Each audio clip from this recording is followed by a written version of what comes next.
Sports spoke to Jim Buss and discussed both his profile and his part in the franchise's demise. Buss is aware that the only way out of the public relations nightmare for the Lakers is to win, and he's confident that day is coming soon. So my resume is just me all of a sudden taking over, which isn't true. It's not true at all. The thing that most people don't understand is that I've been doing this for 20 years. I worked with Jerry West. I was very much part of the final decisions on all the championships that we've won in the last 20 years. I was extremely involved on both the basketball and the financial side, but there was no point for me to go out and wave my flag. It didn't make sense to me. Now I understand that I should have, to a certain degree. Stephen A., your reaction? Let me say, when I first read this very early this morning, I laughed and I laughed and I laughed because I said, my friend has been teed up the way he's never been teed up on this show by his man, Jim Buss. Fire away. Let me say this. First of all, the comments that are about to be expressed are in no way reflective of ESPN, First Take, Chuck Solitaro, Skip, Molly, or anybody. This is just me. I didn't even read the whole article. And the reason I couldn't read the whole article, Skip, is because I couldn't get through it. I read some of the quotes from this man throughout this article, speaking about how unfair it was, leaning on Jerry West to come to save the day, speaking so glowingly about him. It made me want to throw up. Let me tell you something, Jim Buss. You know, I am on the record because he did talk about, you know, loud TV personalities. I kind of think I qualify for that one. I think that would be me. I believe it is you. I can't think of a critic more conspicuous about Jim Buss than me. Let me say this to you. I'm not wavering one single bit. You are an atrocity. The worst thing the Lakers organization could have done is to have you in control. And here is why I say that under no circumstances have I questioned Jim Buss's knowledge of the game of basketball. Under no questions have I questioned his ability to decipher what is best and what is not. I am aware and familiar with his background with analytics because when you and I were standing on the sidelines together in Dallas before you lost that playoff series years ago, Jim Buss, you told me about it then. I know all of this. Nobody is questioning Jim Buss's knowledge. Here is when I have gotten on Jim Buss. This is why I continue to be on Jim Buss, and this is why I call him an atrocity. Because regardless of the knowledge that he unquestionably has, regardless of the experience that he has unquestionably accumulated, he lets all of that go out the window when his personal feelings get involved. It gets in the way of business and productivity, which is why the Lakers have struggled. You want me to count the ways? Fine. Here we go. Phil Jackson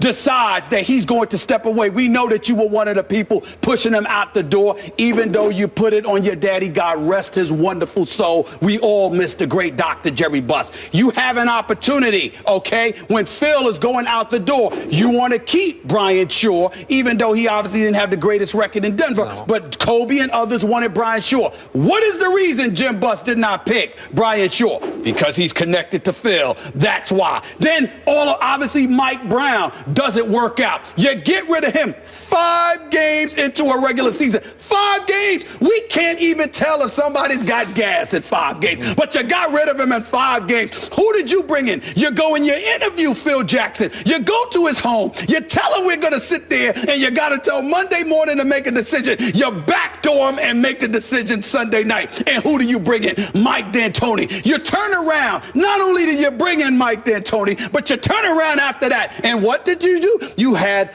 the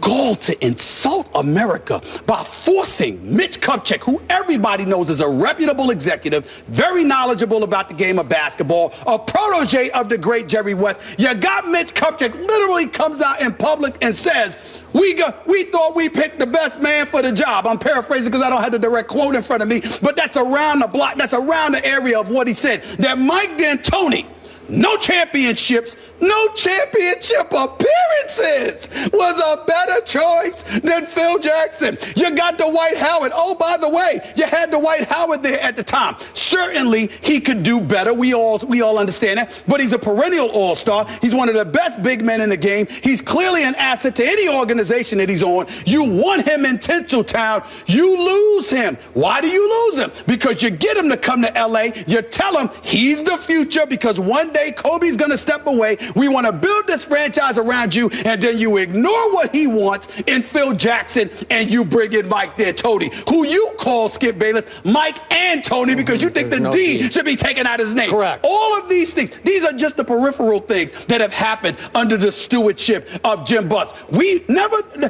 mind the fact that this reporter for USA Today who did this article highlighted how it was the first time in 8 years that Jim Buss was in Hawaii for the Lakers training camp. First time in 8 years. Where you been? We won't count the amount of games that we've been to. Myself, J.A. Adonde, a host of other people who go to cover the Laker games, and Jim Buss is nowhere to be found. We know he's somewhere watching the game, but it ain't inside the Staples Center most of the time. So don't come. You can sit there and paint this picture and lean on the great Jerry West all you want to, but let's be clear.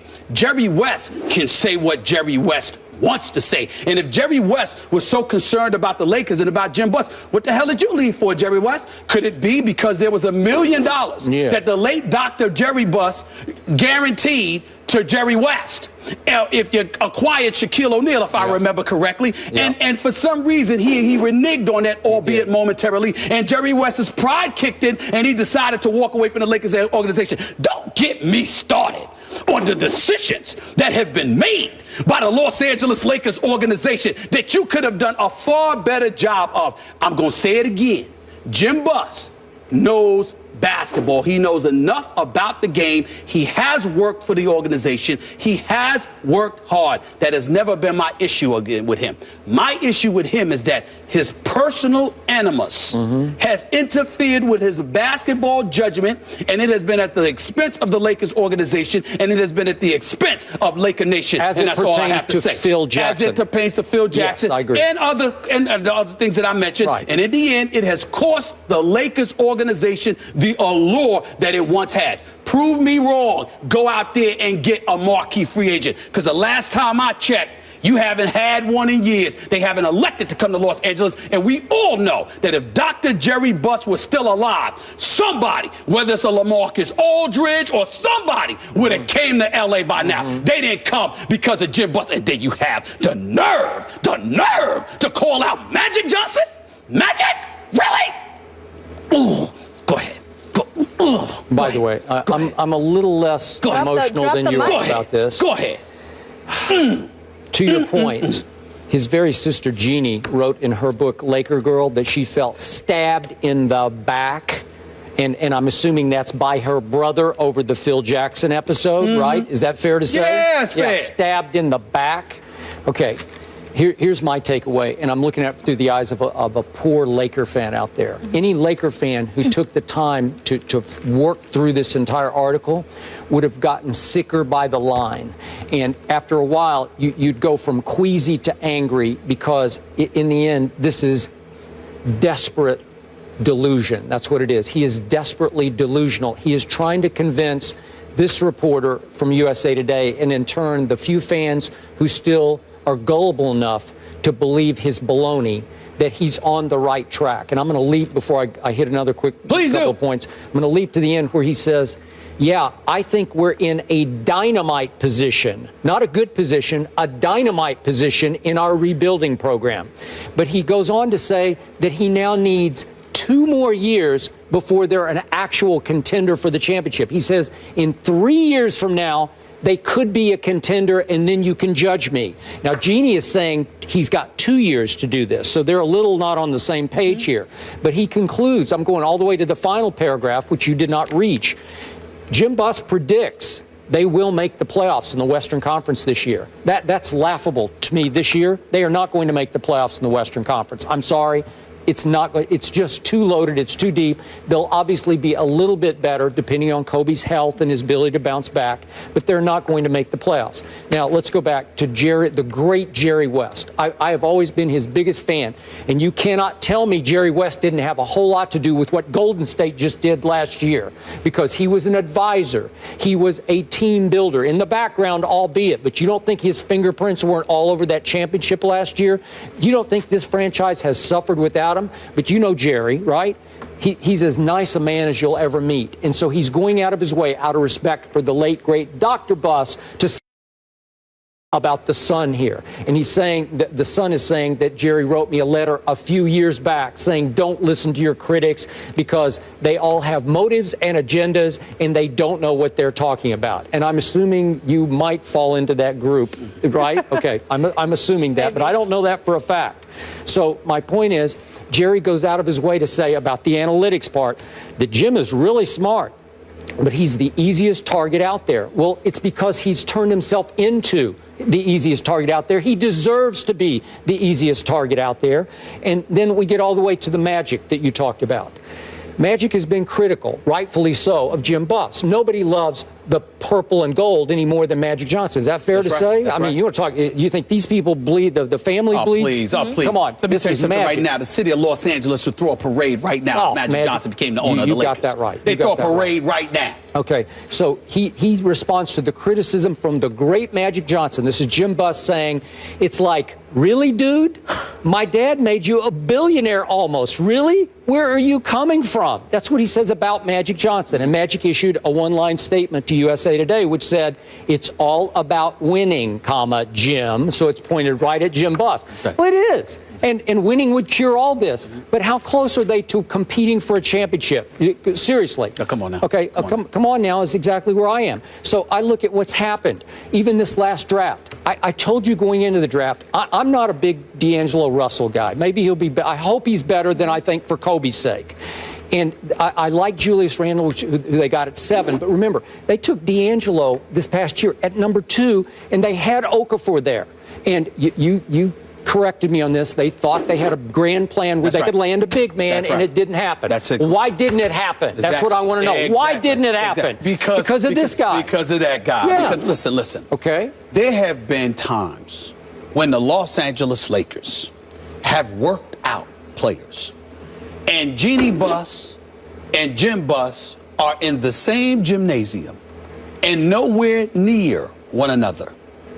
Agents lament this. Free agents have lamented this. Players have lamented this. Potential draft picks have lamented this. These are facts. They are not to be disputed. You can try, Jim. I'll be waiting. But in the end, what it comes down to is that you cannot dispute this. Jeannie Buss came on my show, my radio show, last November when she was in studio, in-house, and she said he knows how much time he has. And I said, excuse me, what are you trying to say? Are you trying to say that it's possible that you could fire your brother? She said, absolutely. Yeah, sure. So, yes, she could. Yeah. She is the one in control, but we all understand and recognize that, you know what, she loves her daddy, and this is the position that her daddy wanted his son, Jim Buss, in. I am not here to use the word atrocious or to talk about the Lakers because Jim Buss doesn't know basketball. I'm not accusing him of that.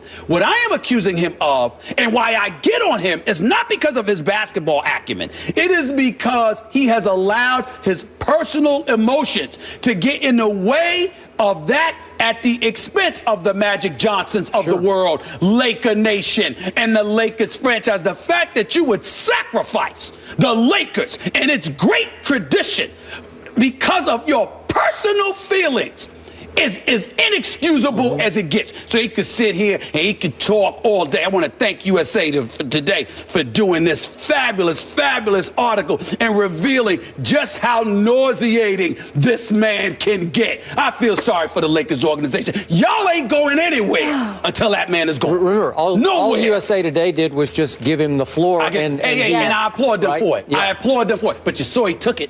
You see, trust me, I've requested interviews with Jim Buss. I haven't seen him take up that offer. Yeah, we know. We know. I mean, you got to be kidding me. Really? Really? Please. All right, the guys dropped the mic on that one. And the Giants, they dropped the ball last night. The Eagles roll over the G-men, so are the Cowboys the biggest winners from